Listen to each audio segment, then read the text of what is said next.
Teh? Iya, Bu. Tidak bisa melihat sejak kapan? Sejak saya lahir, Bu. Apa yang Teteh inginkan dengan kondisi mata tidak bisa melihat? Satu hal yang saya inginkan, saya ingin bisa melihat wajah kedua orang tua saya. Itu kan biasa. Bagi ibu yang bisa melihat, itu hal yang biasa. Tapi bagi saya yang tidak bisa melihat wajah kedua orang tua adalah nikmat yang dirindukan. Mari kita syukuri arti dari penglihatan ini melalui program wakaf Al-Quran Braille. Insya Allah dengan Rp60.000 kita bisa berwakaf 1 juz dari 30 juz Al-Quran Braille. Kunjungi kantor layanan wakaf Al-Quran Braille Umi Maktum Voice, Jalan Pasir Salam nomor 31A Bandung, Sabtu dan Minggu pun tetap buka. Layanan jemput wakaf Al-Quran Braille telepon atau WhatsApp 0811 911 0800 atau rekening wakaf Al-Quran Braille Bank Mandiri 13.000 14.000 999 atas nama LSM Umi Maktum Voice. Melalui program wakaf Al-Quran Braille, bersama kita syukuri hidup ini di saat kedua mata kita bisa melihat sampai saat ini. Assalamualaikum sahabat UMV, kembali lagi dengan konten inspiratif dan menarik dari Al-Quran Braille Official. Dengan subscribe, like, komen, dan share konten inspiratif dari Al-Quran Braille Official, sahabat telah ikut berkontribusi dalam program pemberantasan buta huruf Al-Quran Braille. Mari kita simak video berikut ini.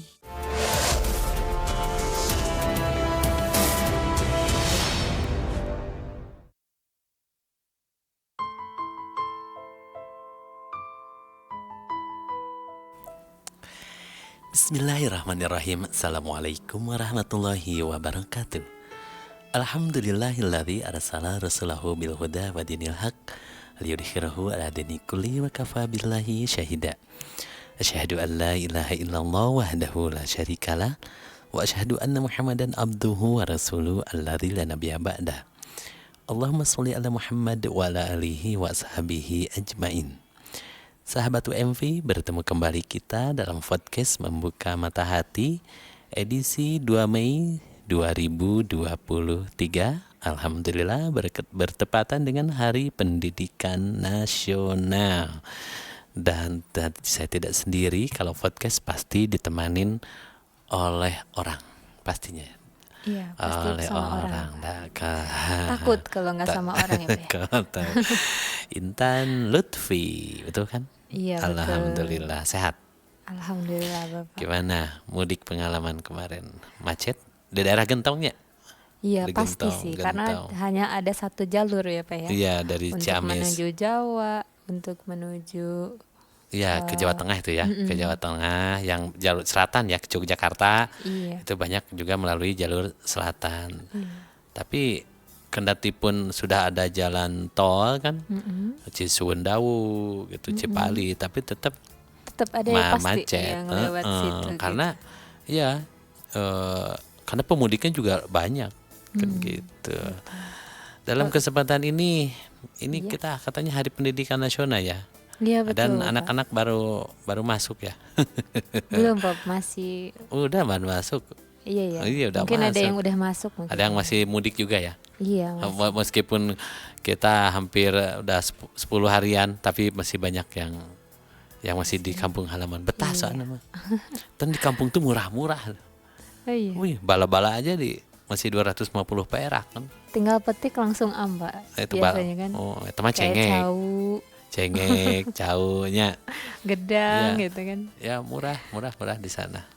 Jadi, nah di Hari Pendidikan Nasional ya, kita tahu bahwa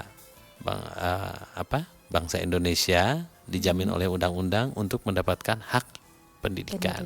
Betul. Bicara pendidikan tentu bicara masalah anak, namun kita tahu bersama bahwa di kita pun ada yang disebut dengan disabilitas ya. Iya. Alhamdulillah sudah ada undang-undangnya tuh tentang disabilitas, pelayanan disabilitas termasuk di dalamnya adalah pendidikan. Hanya menjadi persoalannya adalah sudahkah kaum difabel ini mendapatkan pendidikan yang layak sebagaimana mestinya, ini yang jadi masalah. Kenapa? Kadang gini ya, orang tuh bicara masalah difabel, ini baru bicara masalah namanya saja, belum pada substansinya. Mestinya ketika bicara difabel, kita kenal nggak sih sama difabel?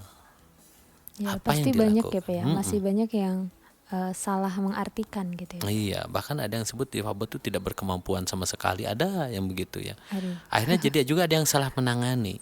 Misalnya contoh ya, kamu misalnya ketemu bapak gitu kan, oh difabel berarti Pak Entang tuh nggak mampu apa gitu kan. Makan Pak, suapin, wah, saya bilang, janganlah kan gitu kan. Ada orang begitu loh. Ada orang berpikir bahwa difabel tuh nggak bisa makan aja tuh kan. Pokoknya semuanya harus dibantu. Oh, pokoknya gitu. semuanya harus dibantu. Ada yang berpikir seperti itu gitu. Sehingga apa? Pendidikan yang diberikan pun kualitasnya turun. Kenapa? Karena mereka memahaminya bahwa difabel itu kemampuannya sangat terbatas. Akhirnya apa? Melahirkan produk-produk pendidikan yang tidak begitu berkualitas. Misalnya, Bapak bisa berjalan. Nah, tetapi ada orang berpikir bahwa kaum difabel tuh misalnya nggak bisa berjalan. Maka dia ngajarin Bapak adalah cara berdiri. Harusnya kan ngajarinnya cara Bapak berlari. Iya, betul. Misalnya gini, di pendidikan yang bagus adalah ketika orang yang udah bisa duduk, maka ajarilah dia cara berdiri. Ketika orang sudah bisa berjalan, ajarilah dia cara berlari. Kan begitu logikanya. Iya, betul. Tetapi ketika kita tidak mengetahui bagaimana sih kemampuan difabel atau menyamaratakan bahwa difabel itu misalnya cuman bisanya duduk, maka pasti yang diajarkannya cara berdiri. Padahal boleh jadi para difabel itu sebagiannya sudah dia bisa berjalan, harus diajarkan cara berlari. Kan gitu mestinya. Dapat dipahami sih maksud Bapak ya. Jadi kenapa kok pendidikan disabilitas itu masih dirasa belum memadai? Karena orang berpikirnya begitu gitu saya. Ya, Iya, jadi masih banyak yang salah gitu ya. iya, masih banyak yang salah dan belum mengenal secara keseluruhan. Kan gitu. Jadi misalnya contoh begini. Kadang-kadang Bapak suka agak negor nih, misalnya sama siapa? Wildan atau Sandi gitu ya. Misalnya ada minum, dia suka langsung bukain gitu. Dibukain tutupnya atau ditusukin si itunya pakai sedotan gitu kan. Padahal yang melakukan seperti itu Bapak pun bisa gitu. Kan gitu ya. Akhirnya kadang-kadang boleh jadi orang image-nya, oh, wedding tunanetra teh nggak bisa buka aqua, kan gitu jadinya. Kok nyebut baik nggak apa-apa, nggak bisa buka botol mineral kan gitu. Padahal sesungguhnya bisa. Tetapi ya kadang-kadang itu, gitu. Jadi akhirnya kemampuan akhirnya apa? Bapak diajar, berarti lain kali kalau ketemu Pak Entang harus diajarkan cara membuka botol mineral gitu kan. Padahal sebetulnya jangankan botol mineral, membuka botol sirup pun bisa. Iya. Bahkan dulu ada kemasan apa ya? Naonnya, kurang mah bebas lah di urang mah nya. Sarden. Kaleng ya. Ya. Kan kalau sekarang mah gampang ya, tinggal Tinggal diputer aja gitu udah beres. Kalau dulu kan kudu ditotogan ku peso kuriling kan gitu. Nah, itu Bapak bisa buka itu. Kan gitu. Iya. Nah, jadi nggak kena tangan juga ya Pak ya? enggak kena.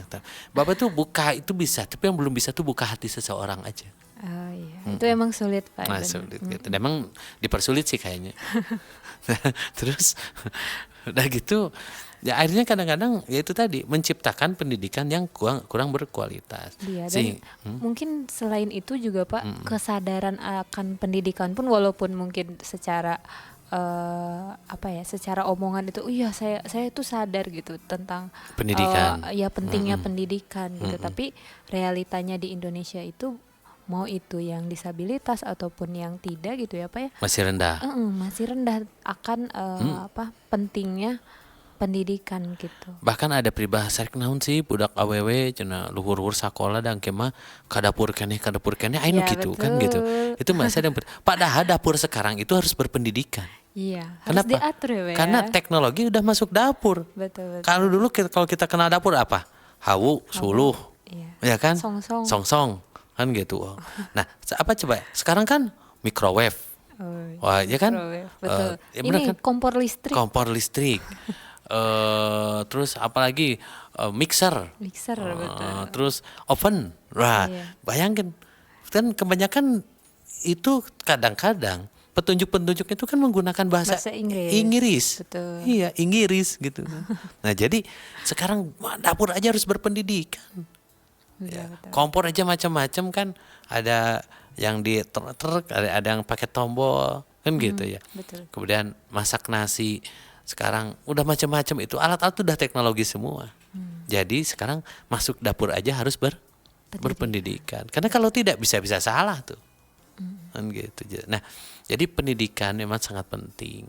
Kenapa? Karena untuk memenuhi kebutuhan hidup berumah tangga aja tidak cukup dengan hanya bermodalkan nekat. Tapi harus ada terlebih bagi para teman-teman difabel.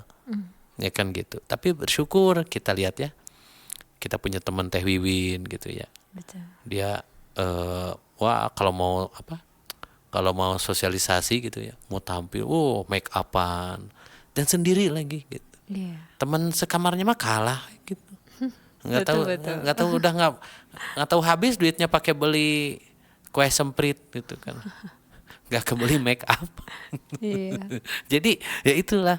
Jadi pendidikan yang berkualitas adalah adalah kebutuhan bagi siapapun, terlebih bagi para difabel. Kenapa? Difabel harus mendapatkan pendidikan yang berkualitas sehingga orang tidak lagi melihat kedifabelannya. Misalnya Intan yang dilihat Bapak itu bukan tunanetranya gitu. Tetapi yang dilihat dari Bapak itu apa? Pemikirannya. Kan gitu, konsep kehidupannya. Itu kan yang harus dilihat. Kalau cuma cukup melihat matanya aja udah selesai. Oh, Pak Entang tunanetra udah aja. Nah, dan ternyata kalau mau misalnya Pak Entang melihat konsep kehidupannya bagaimana sih? Kan gitu ya. Tatanan pengelolaannya bagaimana, kesehariannya bagaimana, kan gitu. Nah, jadi itulah yang mestinya terjadi. Nggak apa-apa, suara itu bukan promo ya, emang ada di mana-mana tiap handphone itu mah kenway. Jadi gitu. Jadi maksud Bapak adalah pendidikan sangat penting bagi berkualitas. Bapak tentu oleh Allah syariatnya kenapa diberikan amanah seperti ini, bagaimana mengelola sumber daya manusia, ya kan, karyawan, program, aset, penyebaran Quran Braille seluruh Indonesia. Ya mungkin syariatnya karena waktu itu Bapak mendapatkan pendidikan yang luar biasa. Jadi dulu pendidikan buat tunanetra tuh sama. Bapak itu dulu SD itu tuh satu rayon dengan SD yang biasa. SMP-nya juga sama. Alhamdulillah juga punya kesempatan untuk SMA di SMA Negeri 17 Bandung. Sama. Kan gitu. Nah, kemudian kenapa Bapak nggak lanjut ke universitas? Karena menurut Bapak universitas itu tidak ada ruang dan waktu. Tidak ada ruang. Oh iya, Pak. Nah, Bapak bisa jadi sudah harus merasakan dunia universitas ketika Bapak SMA. Harus begitu. Orang kan berpikirnya universitas itu hanya apa coba? Universitas itu mungkin UPI, UNPAD, Uninus misalnya ya, atau yang lain Unisba misalnya kan gitu ya. Jadi tapi menurut Bapak, universitas adalah tak harus menunggu waktu untuk menjalaninya, tak harus menunggu ruang untuk mengikutinya. Universitas bisa diperoleh bagi siapapun yang sudah mulai terbuka pemikirannya. Gitu. Wah, itu bahaya kalau semua orang berpikir seperti Pak Entang, bisa-bisa nggak pada kuliah. Ya buat saya tiap orang punya jalannya masing-masing. Betul nggak? Betul. Itu pilihan ya, Pak, Pilihan gitu. Ya contoh Menteri Puji Astuti, alhamdulillah Menteri yang tidak kena resapel. Ya kan? Betul. 5 tahun tidak kena resapel. Iya, betul. Yang digarapnya apa? Kelautan. Kan gitu. Wilayah yang paling luas dibanding daratan dipegang oleh yang namanya Susi Puji Astuti. Ya kan? Iya. Beliau apa? Dan beliau bukan hanya menguasai lautan loh. Mengawang-awang juga. Buktinya beliau punya yang namanya Susi Air. Bayangkan. Itu beliau lulusan SMP. Tetapi karena beliau sudah menikmati universitas pada dimensi ruang dan waktu yang tidak terbatas, beliau menjadi sukses. Dan tidak tergantikan. Walaupun tidak formal mungkin ya, Pak, ya. Ya, tidak mengikuti pendidikan formal, tetapi ya itulah hasilnya sangat bisa kita rasakan. Itu contoh. Bukan berarti saya melarang teman-teman untuk melanjutkan suatu perkuliahan. Ya bagi saya kalau memang jalannya seperti itu ya jalankan. Iya betul. Kan gitu. Jadi pendidikan yang berkualitas sesungguhnya adalah pendidikan yang memang benar-benar mengenal karakter dari setiap individu bangsa ini. Betul. Itulah. Maka siapa guru yang paling utama? Orang tua. Di rumah dulu ya Pak ya. Iya, orang tua tuh kan oh ini karakternya begini. Oh Intan tuh karakternya begini. Oh Entang tuh karakternya begini. Orang tua mestinya paling paham. Orang tua yang aneh jika orang tua memaksakan bahwa anaknya harus begini, itu orang tua yang aneh. Kok kayak nggak kena ya dengan karakter anaknya. Kenalilah karakter anak kita, jangan pernah memaksakan untuk seperti apa. Iya betul. Begitu. Terima kasih gadisku. Sami-sami Bapak. Waduh. Jadi apa ya di bulan mudah-mudahan di hari pendidikan ini kita semakin mencintai pendidikan, terutama pendidikan di keluarga kita ya sebagai pondasi anak-anak Awal, kita untuk menerima pendidikan-pendidikan lainnya di luar sana yang tentu beraneka apa ya tantangan yang sangat banyak. Betul. Gitu kan? Iya betul. Jadi Alhamdulillah. pulangnya benar-beneran ke rumah gitu ya Pak. Pulangnya Kalau ke rumah. Rumahnya itu apa ya secara pendidikannya bagus gitu ya. Bagus. Jadi nggak pulang ke rumah orang lain. Nah, ntar pulang ke rumah orang lainnya kalau dibawa pasangannya. Oh. Iya. Ya mudah-mudahan jadi kita tanamkan kan gini, adab dulu sebelum berilmu. Betul. Jadi mari kita tanamkan akhlak, etika, adab di rumah dan tentunya itu bisa menjadi ilmu sebelum anak-anak kita mendapatkan ilmu-ilmu yang lain tentunya. Akhir kata, saya Entang Kurniawan, Saya Intan Lutfi. mohon pamit. Wassalamualaikum warahmatullahi wabarakatuh. Teh, Iya Bu, tidak bisa melihat sejak kapan? sejak saya lahir Bu. Apa yang Teteh inginkan dengan kondisi mata tidak bisa melihat? Satu hal yang saya inginkan, saya ingin bisa melihat wajah kedua orang tua saya. Itu kan biasa. Bagi ibu yang bisa melihat, itu hal yang biasa.